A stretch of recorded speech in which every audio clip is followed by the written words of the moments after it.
Dice el versículo 3, solo la primera parte: confortará mi alma. Después del descanso, después de las aguas de reposo, encontramos ahora: confortará mi alma. Vamos a presentarnos nuevamente en oración delante de nuestro Dios. Señor y Dios Padre, Dios Hijo, Dios Espíritu, Dios Trino, Creador y Soberano sobre todas las cosas, venimos delante de tu presencia implorando, Señor, tu compasión hacia nosotros, tu misericordia. Al exponernos delante de tu palabra, pedimos que tú nos des la luz necesaria para poder entenderla. Obra tú, Señor, por medio de tu Espíritu en nuestro interior, para que la verdad del Evangelio, la verdad de tu palabra se abra, Señor, ante nuestro entendimiento y nuestro corazón, y por medio de ella traigas edificación a los corazones y a tu iglesia. Y con ello, Señor, nosotros queremos honrarte en este día. En el nombre del Señor Jesús te lo pedimos. Amén. Amén. Continuando con la exposición del Salmo 23, que hemos dado en otras ocasiones y que el domingo pasado también tuvimos, vamos en esta ocasión a mirar la enseñanza que hemos leído, la que se encuentra en el versículo 3. Pero antes, en breves palabras, para no dedicar mucho tiempo a esto, recordar por dónde hemos venido en el estudio del Salmo para llegar hasta aquí, hasta este punto que leemos ahora en este versículo. Dijimos que la enseñanza del Salmo hemos de mirarla bajo la perspectiva de que, puesto tenemos un pastor como el Señor Jesucristo, es que entonces nada nos faltará. Y esas cosas que el Señor prepara para que nosotros tengamos lo que necesitamos, lo vemos en el resto de los versículos, como los delicados pastos o las aguas de reposo, estas cosas que ya hemos visto. La palabra de Dios, que con la dirección del Espíritu Santo nos muestra la voluntad de Dios y nos muestra su propósito para nuestras vidas. Esos son los pastos verdes, son esos pastos prósperos que Dios ha preparado para nosotros, para que nosotros andemos en ellos. En esos pastos está también el agua de vida, esa agua que vivifica nuestra alma, y ahí es donde nosotros somos santificados. Una de las cosas que hemos resaltado desde el comienzo, desde el año pasado, que comenzamos la exposición de este Salmo, una de las cosas, decía, que hemos resaltado es que hemos de ser llevados bajo la aplicación de estas verdades para andar en la obediencia y no en la simpleza de la contemplación, esa alma contemplativa que ve lo bueno, lo delicioso, lo dulce. Hermanos, toda doctrina, toda enseñanza es para ser aplicada en el corazón y en la conducta. Y esto hemos de aplicarlo también en el Salmo 23.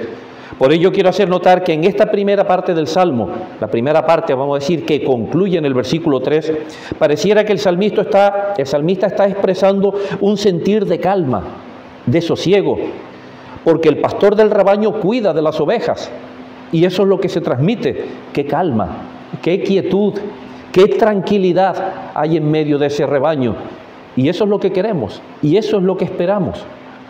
Pues esa es la manera que tienen muchos creyentes de ver la vida cristiana, lo hermoso, lo idílico, lo dulce de la vida cristiana, quizás una visión un poco superficial. Eso hermoso, eso idílico, aún siendo una parte de la vida cristiana, es esa visión que solo quiere proponer lo fácil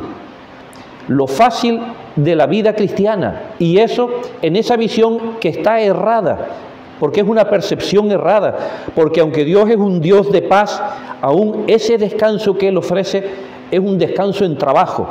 Los delicados pastos y las aguas de reposo están en una dedicación al estudio de su palabra, a la meditación de la palabra, en entregarnos a los medios de gracia para vivir una vida de obediencia fiel.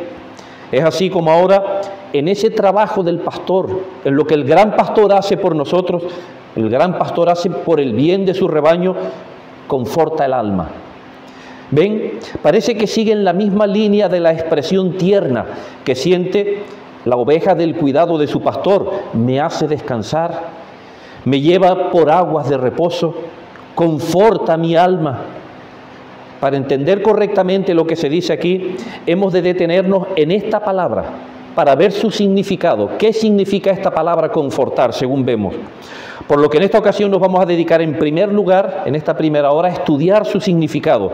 Esto que el pastor hace por los suyos de confortar su alma, no es solo lo que implica la raíz de la palabra, confort, esta palabra que tanto nos suena, que nos gusta oír, confort, es decir, bienestar. Y cuando pensamos en esto, pensamos en algo así como un sillón confortable, en el que nos sentimos tan bien, nos sentimos cómodos. Llegamos a casa, estamos cansados del día de trabajo, un día duro, y nos sentamos, estiramos nuestros pies. En casa tenemos uno que toca un botón y se suben los pies. ¡Uf, qué cómodo! Te sientes tan bien, qué confortable, ¿no? Un estado de tranquilidad donde el alma tiene lo necesario, si lo trasladamos al sentir del Salmo, que el alma tiene lo necesario para sentirse bien. De ahí esa idea de verlo también a través de las cosas anteriores. Nada me faltará, el descanso, el reposo y ahora ser confortados. Vimos que el descanso y el reposo no lo son precisamente por hacer nada, por sentarnos y hacer nada, como en ese sillón que nos relajamos con los pies bien estirados, lo confortable, que no es que el alma que pertenece a Dios ya puede relajarse para sentirse descansada, sino que la paz y el descanso se encuentran en el trabajo y se encuentran en el esfuerzo por la salvación y en la dependencia en Cristo. Una vida de devoción, una vida expuestos a Dios, entregados a la oración y a la mortificación de los pecados. En esas dos primeras acciones de Cristo hacia los suyos, está hablando de conducirnos hacia unos lugares, los pastos y las aguas. Pero ahora habla de poner el alma en una dirección, confortará mi alma, orientarla hacia la dirección correcta cuando esta alma se encuentra desviada. Es interesante apreciar, y ahora sin querer solté la palabra, es interesante apreciar por otras versiones el sentido de este confortar que encontramos en el Salmo 23. Quizás por otra palabra que lo podamos comprender mejor lo que quiere decir. Si alguno tiene la Biblia de las Américas y lo busca, leerá Él restaura mi alma. Restaurar. ¿Ven? Nuestra comprensión, lo que nosotros percibimos cuando escuchamos las palabras y comprendemos de ellas, esa comprensión da a estas palabras significados distintos. Confortar o restaurar. Y lo sentimos y lo percibimos de maneras distintas. Y comprendiendo esto es que dejamos de lado la idea de solo dar paz al alma, para entonces pasar a ver una condición de la que el alma debe de ser rehabilitada.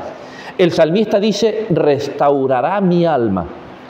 Restaurar tiene que ver con devolver las fuerzas, pero sobre todo es volver a la condición anterior.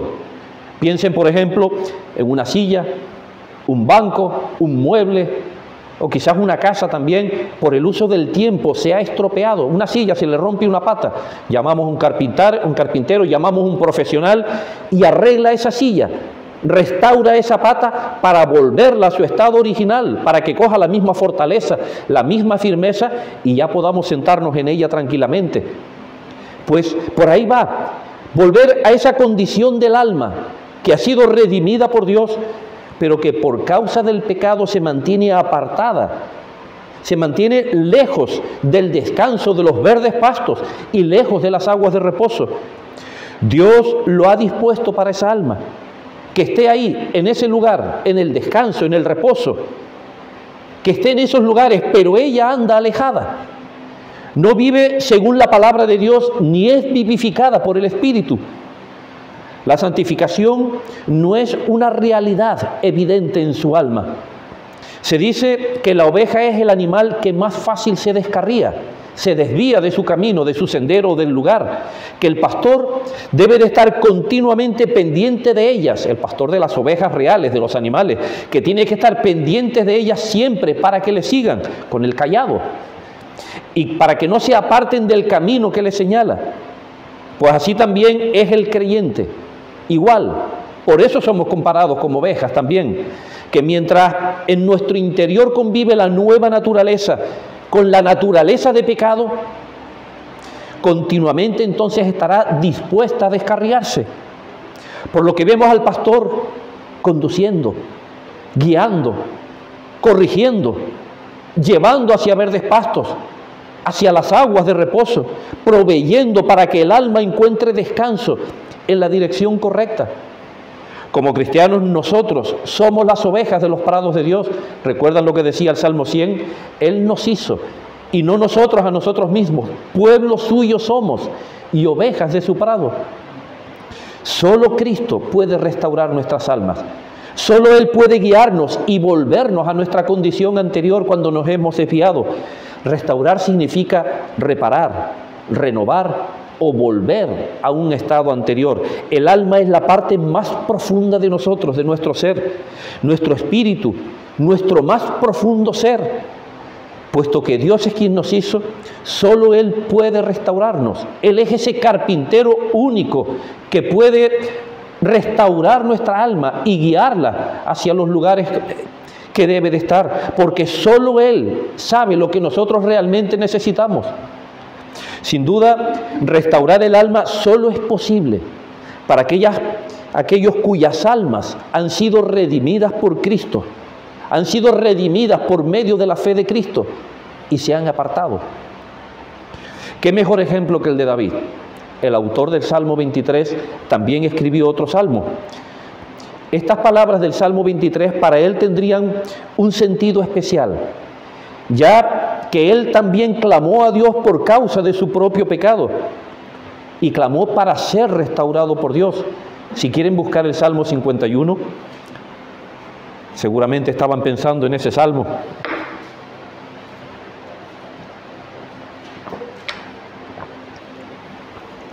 Él clamó por su restauración. Este conocido salmo, el 51, fue escrito después de David cometer adulterio. Había cometido este pecado y en el salmo encontramos unas palabras de arrepentimiento. Es un salmo de arrepentimiento. Quisiera que se fijen en las palabras que utiliza, no lo vamos a leer completo. Y en esas palabras ver la condición en la que él se encuentra y cómo en esa condición él eleva su voz a Dios y le pide restauración, que le conceda poder recuperar lo que por su pecado él había perdido, como el versículo 1, 2, y después también a partir del versículo 7 hasta el 12. Miren los verbos que David utiliza al suplicar a Dios. Dicen los primeros versículos, borra, lávame más y más. O luego, os dice también, límpiame. Y luego a partir del versículo 7, purifícame y seré limpio. Miren estos verbos, estas frases, ¿no? Purifícame y seré limpio. Lávame y seré blanco. Hazme oír gozo y alegría. Y se recrearán los huesos, fíjense, se recrearán los huesos que has abatido, los huesos abatidos. Crea un corazón limpio. Renueva un espíritu recto. No me eches, no quites de mí, vuélveme, fíjense, vuélveme el gozo de tu salvación. Estas fuertes palabras no podría decirlas uno que nunca ha caído. Salen de alguien que sabe lo que es estar en lo profundo de la distancia, lejos de Dios, que ha visto su miseria espiritual, que ha llegado a comprender la situación en la que se encontraba. El reconocimiento de su propio pecado y la necesidad de ser restaurado le hace dirigirse a Dios así, de esa manera, porque Él es el que conforta su alma. Esto es santificación, renovación espiritual para andar delante de Dios. En el sermón anterior, el domingo pasado, hablábamos de santificación, recordando el mandato de Dios: sed santos. ¿Recuerda? Sed santos porque yo soy santo. Ahora hablamos de la santificación como una obra de Dios para restaurar a los suyos, perdonando, limpiando, fortaleciendo, renovando, devolviéndoles lo que había perdido, el gozo de su salvación. Esto forma parte de la obra de Dios en el pastoreo de sus ovejas. Confortará mi alma. Que Dios en su misericordia tenga cuidado de los suyos. Que Dios tenga misericordia en la manera en que nos cuida a nosotros. Que restaure para el bien de las almas. Porque cuando el creyente se aleja, no es capaz por sí solo de volverse hacia Dios. No es capaz. Y darle a su alma eso que ha perdido, por sí solo no puede. Dios es el que restaura el alma. Es el pastor el que sale a buscar la oveja descarriada, porque ella por sí sola no vuelve. Y no cesa en su empeño hasta que encuentra esa oveja y la lleva de nuevo al redil. Hay tal realidad, hermanos, como el deterioro espiritual. Tal realidad como el deterioro espiritual, y llega más fácil y más pronto de lo que uno se imagina. El creyente ha recibido una condición espiritual en la relación con Cristo, pero puede llegar a alejarse de esa comunión con Cristo y con la iglesia.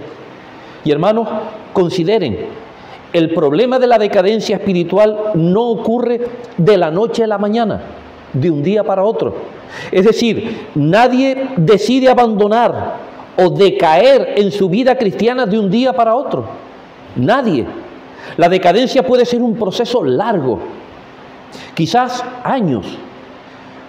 Pero, como leí de alguien que decía, es como un virus mortal.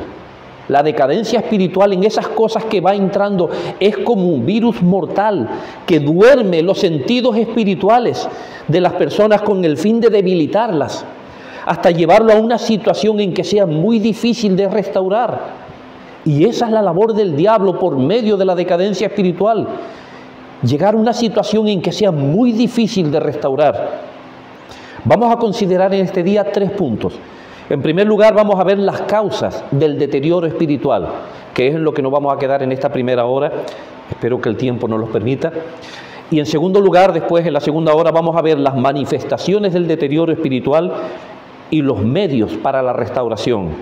Así que en esta hora vamos a mirar solo el primer punto, las causas del deterioro espiritual.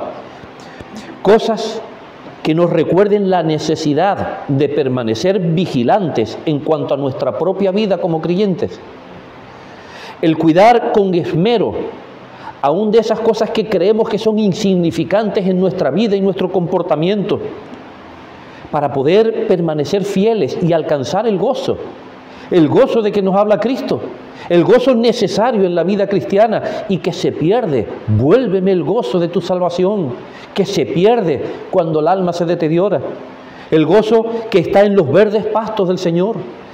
Hermanos, ninguno de nosotros está exento de este gran mal y tan frecuente entre los hijos de Dios. La primera causa, el descuido en los medios de gracia. Volverse negligente, dejar de entregarse a esos medios con interés, el descuido de la lectura y de la meditación en la palabra de Dios. A través de la palabra de Dios es donde Dios muestra su voluntad para nosotros, para la iglesia. Muestra su voluntad para nuestra vida. Es a través de ella donde se encuentra la sabiduría y el discernimiento para todos los asuntos que nos rodean en nuestra vida, para saber tratar adecuadamente con cada uno de esos asuntos de nuestra vida particular. Si no conoces la Escritura como debes de conocerla, en cuanto a todo lo que tiene que ver con tu alma, con tu carácter, con tu comportamiento, con tus acciones, si no te expones a sus verdades, si su doctrina no es aplicada en tu corazón, no podrás permanecer fiel, aunque creas que puedes. El descuido de la oración, el descuido de la adoración, es en estas cosas donde el creyente es fortalecido cada día. Cuando estos medios de gracia se descuidan es cuando el creyente entra entonces en la antesala de la decadencia espiritual. Es cuando ya ha dado un paso para alejarse de esos lugares donde Dios le conduce. Y lo triste es que normalmente el creyente no percibe que está en esa antesala hasta que ya está en una condición peor. Quizás entregado a otros pecados que son más evidentes en su vida y no los ha visto venir. Y no recuerde que todo comenzó porque descuidó el meditar en la palabra de Dios, o dejó de orar como lo hacía tiempo antes, o porque poco a poco dejó de participar en la adoración con los hermanos y de hacerlo con la misma intensidad. Y no recuerde que empezó por ahí. Ya no le importaba tanto a lo mejor abstraerse en las reuniones de adoración, o dejar de venir un día porque estaba muy cansado, o porque tenía otro compromiso y pensó que no podía faltar a ese compromiso y dejó de venir. O empezó quizás a sentirse más lejos de sus hermanos en la fe, distante, y no le importaba. Y no recuerde que todo empezó por ahí. Se sentía bien solo, o se sentía distanciado de sus hermanos. Cuando el creyente se empieza a excusar en cuanto a estas cosas, ya se está deteriorando espiritualmente. Se vuelve cómodo en las cosas que tienen que ver con el bien de su alma. Dice un autor que escribió un libro sobre el Salmo 23 y que se dedicaba a pastorear ovejas en su vida, en su juventud, que cuando se dedicaba a pastorear las ovejas, precisamente siendo joven, dice que debía de vigilar aquellas ovejas que permanecían echadas más tiempo de normal. Las veía ahí echadas en el prado y tenía que vigilarlas, porque podían coger ciertas posturas de las que después no iban a lograr incorporarse, y por algunas causas de su organismo podían incluso llegar hasta morir. Así es el que se adapta a una cierta postura en su descuido de los medios de gracia, que ni se esfuerza por ellos, ni siente la necesidad. Cuanto más tiempo permanece así, tanto más le costará incorporarse. ¿Recuerdan a David? Cuando escribió el Salmo 51, ¿qué es lo que expresa él que había en él? ¿Qué es lo que había en su interior? Había suciedad, huesos abatidos. ¿Y qué no había? No había gozo, no había alegría, no había un corazón limpio, ni un espíritu recto. Todo lo había perdido y no se había dado cuenta, pero todo lo había perdido.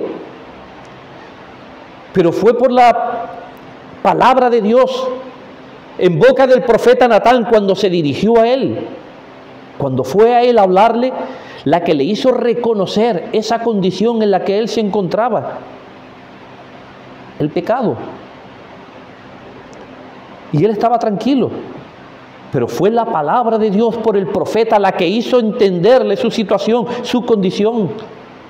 Si seguimos con el ejemplo de David, vemos que él cayó en el enfriamiento de la relación con Dios, y podríamos pensar que eso fue por causa de su pecado con aquella mujer, porque cometió adulterio y entonces cayó en ese estado. Cometió adulterio y eso le hizo apartarse de las bendiciones de Dios. Pero es que dice que cuando David cometió este pecado, él no tenía que estar allí en aquella terraza donde se quedó observando en primer lugar, que fue donde comenzó su acto de adulterio. Él no tenía que estar allí, él tenía que estar en la guerra. Cuando todos los reyes habían ido a la guerra, nos dice la Escritura, él había preferido quedarse en su casa, descansando en su terraza. Desatendió su lugar, desatendió su responsabilidad como rey por quedarse en su casa. Y es entonces, en ese tiempo de descuido, en ese tiempo de dejadez, que él es tentado y que su corazón se dio. El pecado de adulterio fue una consecuencia más de su deterioro espiritual. No fue la causa, fue una consecuencia más. Aún después cometió otros pecados, como el asesinato, para intentar encubrir lo que había hecho.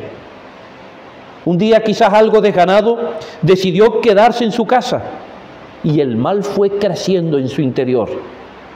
El pecado que está alojado en el corazón causa distanciamiento con Dios. Puede incluso hacer que el creyente, continuando con su aparente comunión con Dios, la realice solo de forma externa y rutinaria. Siga haciendo las mismas cosas, se acostumbre a hacer y a actuar así en su vida y aún en la adoración, sin que se produzcan frutos de justicia en él. Un hombre así no lucha contra sus pasiones, se conforma y brotan. Quiera Dios guardarnos de la decadencia, que no nos deje caer en la tentación y que nos libre del mal de nuestro corazón. Pero eso solo será cuando nos dedicamos con fidelidad a los medios de gracia para que estos produzcan frutos de justicia en nosotros. Vamos a la segunda causa: intimar demasiado con el mundo.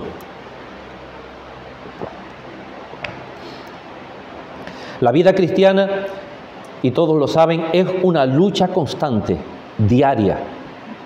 Cada día vamos a vernos involucrados en los asuntos del mundo, en lo que cada uno de nosotros estamos inmersos, en nuestros trabajos, una relación con los vecinos, en nuestras casas, nuestra vida diaria común y normal de nosotros.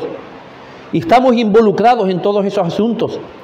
Hermanos, ¿qué somos capaces de hacer para integrarnos en todo eso? Y con todas las personas que nos rodean, ¿qué somos capaces de hacer?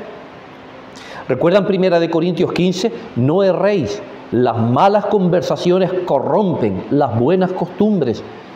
Una afinidad, una cercanía, en este caso en el ejemplo de las malas conversaciones, una cercanía con el mundo que nos va afectando en nuestro interior, corrompen las buenas costumbres. O por ejemplo, el deber del hombre de proveer para los suyos. Dice la Biblia que el que no provee para los suyos es peor que un incrédulo, pero no a costa de cualquier cosa, no de cualquier manera. El fin no justifica los medios. Has de guardarte del engaño, has de respetar las leyes, has de respetar las normas, has de pagar tus impuestos, has de cumplir con tu responsabilidad allí donde tú estás, no cediendo a esas cosas, a esas otras cosas que muchos dan por válidas y esperan que tú también las des, pero que tú sabes que no debes hacerlas.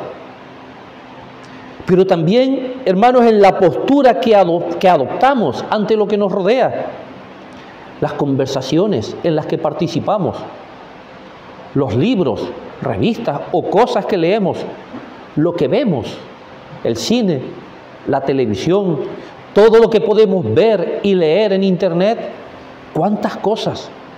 En todo eso que está a nuestro alcance, pero no a nuestro alcance para cogerlo, sino que nos rodea, que forma parte de nuestra vida.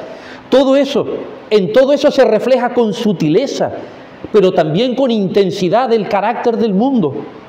Esas cosas, cuando te acercas demasiado a ellas, te muestran y te hacen ver como bueno lo que en realidad Dios considera pecado. Sin darnos cuenta, estamos expuestos a las corrientes de este mundo, unas corrientes que con intensidad influyen en nuestra alma, un mundo afectado por el pecado. ¿A qué prestamos los oídos? ¿O los ojos? ¿O la lengua? ¿O las manos? ¿A qué la prestamos? ¿Con qué y en qué manera te involucras en todo lo que te rodea? ¿En tu propio trabajo o en la relación con tus compañeros? ¿De qué manera y hasta qué punto te involucras? ¿Cuánto tiempo dedicas a esas cosas? Podemos buscar información en internet, claro que podemos, pero ¿cuánto tiempo dedicas a esas cosas? Miren lo que dice 1 Juan 2:16. Todo lo que hay en el mundo, y subrayo, todo. El apóstol no quiere hacer distinción, dice todo lo que hay en el mundo, los deseos de la carne, los deseos de los ojos y la vanagloria de la vida, no proviene del Padre, sino del mundo. Y todo eso aparentemente inofensivo, es como una lluvia fina. ¿Han visto esas lluvias finas que vas a salir de casa y parece que no está lloviendo? Y dices, no pasa nada, y sales en manga corta, sales a la calle porque casi no se percibe, una lluvia fina que cae continuamente sobre nosotros. Y al rato se dan cuenta, estamos empapados. Nos ha empapado. Eso que no parecía nada, casi no la notas, no te molesta, pero terminas empapado. Pues así es la influencia del mundo, como una lluvia fina. Cuando aceptas lo que el mundo ofrece como una alternativa a tu vida y tu voluntad no diferencia entre lo del mundo y lo de Dios, es quizás que te has penetrado, confundido, te has hundido en los afanes de esta vida y tu alma encuentra más deleite lejos de Dios que en los caminos de los delicados pastos. Hasta pensarás incluso que te sientes bien, que estás cómodo, y no verás el bien que Dios te permite alcanzar por medio de su palabra, porque estás inmerso. Hay quienes creen que pueden compartir su alma, parte para Dios y parte para el mundo. Participan de toda la actividad de la iglesia local, de toda, pero con motivaciones del mundo. Son sus pasiones las que se reflejan ahí. Están aquí en la adoración, pero al mismo tiempo, o quizás a partir del lunes, su corazón está en proveer para sus pasiones y hace cosas a las que el Espíritu no le dirige, alimentando su ego y su tranquilidad. El creyente no puede vivir atraído por el atractivo del mundo, porque las cosas que lo forman manchará su ser interior. Lo hará a costa de sacrificar la pureza a la que es llamado. Lo hará a costa de sacrificar la santidad del carácter del hombre de Dios. Vamos brevemente a la última causa, el olvido de algún mandamiento. ¿Conoces algún mandamiento concreto para ti? ¿Conoces algún mandato de Dios específico para tu vida? Dios nos habla con ciertos pasajes, según nuestro corazón. ¿Sabes de mandatos concretos a los que has de obedecer con más fidelidad? ¿En los que te has de esforzar de una manera especial? No los olvides. Grábalos en tu mente para que sean una pauta más de tu conducta. Como los que nos decía Hebreos, no dejando de congregarnos como algunos tienen por costumbre. Pues grábate este mandato en tu alma, grábalo en tu conducta. En el contexto está hablando de perseverancia, no descuidar lo que has de cuidar para andar como debes. Si tú haces lo contrario, estarás flojeando en las gracias espirituales. Quizás otros mandamientos a los que tienes que prestar una especial atención.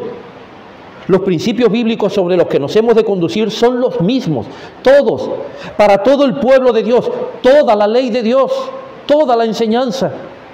Pero algunos han de atender a ciertos mandatos que tienen una relevancia especial para ellos, como el pastor que debe vigilar a las ovejas, y no lo hace de una forma general observando el rebaño, no, una a una, observa a cada una, para ver qué es lo que puede dañarlas a cada una, si están actuando fuera de las normas del rebaño, o si alguna lleva demasiado tiempo echada. Mira tu corazón, mira tu vida. ¿Sabes en qué caes con más facilidad? Tú lo sabes, porque tus pasiones te llevan por ahí. Pues presérvate de eso. Presérvate de tu debilidad. Cuídate en esa área de tu vida. Ora al Señor que te guarde. Ponte en manos del pastor o de aquellos que te ministran para que te asesoren, que te ayuden indicándote los principios bíblicos apropiados en tu situación. Debes mirar tu alma como una cuestión de salud. El alma debe ser alimentada y debe ser preservada por medio de los mandatos de Dios, sujetándote a ellos y no teniéndolos en poco. Quizás tienes problemas con la lengua, o quizás tienes problemas con tu ego, o con la obediencia a tus padres, o con el trato con tu esposa, o con tu esposo, o hacia tus jefes en tu trabajo, o en la obediencia y reconocimiento de los pastores. Ves pecados que son evidentes en ti, pecados sin tratar. Y es porque no te sujetas a los mandamientos que Dios te ha dejado. Eres incapaz de sujetarte a ellos. ¿Sabes? Cristo te capacita. Ha puesto su Espíritu en ti. Cristo te capacita para poder obedecer sus mandamientos. Es tu propio pecado el que pone en tu mente y en tu corazón esa incapacidad para la obediencia. Pero Cristo te capacita. Y esos preceptos bíblicos son los que también harán que tú puedas apartarte de tu pecado y puedas empezar a andar como debes contigo mismo, con tu trabajo, con tu familia, con tu iglesia, para agradar a Dios y que los demás puedan dar testimonio de tu fidelidad. Qué bueno que tus jefes te puedan alabar por tu trabajo. Que tus vecinos se asombren por tu comportamiento. O ese niño, cómo se comporta, porque en su casa le han enseñado así. O que tu esposa diga que no hay esposo para ella mejor que tú. O que tus pastores, o que los hermanos en la iglesia alaben tu compromiso con el Señor y con la iglesia.